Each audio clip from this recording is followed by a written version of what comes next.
Padasal sa mga sugarol. Adlawng Lunes, nikuha ang mga bayot og sweldo sa amo og naghanggat dayon og tong-its ug sa ubang mga bayot. Atong tubag, Paingon, tasurtihon, unta ka. Martes, nalipay ang bayot kay nidaog sa tong-its og nagpalit og mga butang ug sudan. Atong tubag, Bulahan ang bayot.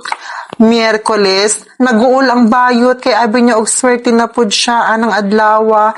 Unya napildi di ay atong tubag. Dili permi adlaw, tay swertihon ka.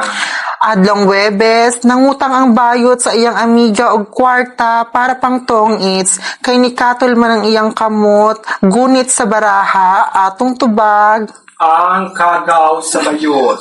Biyernes, nalipay na pud ang bayot kay nidaog sa tong-its pero wala ni hatag sa pamilya pero nirimit og 150 sa kiki, atong tubag. Magabaan, unta ka.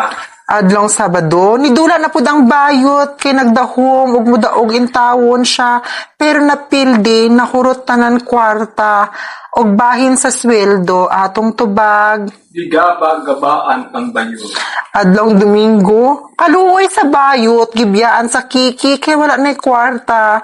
Nagsudan na lang intawon og bulad og ginamos, atong tubag. Da, nirisi.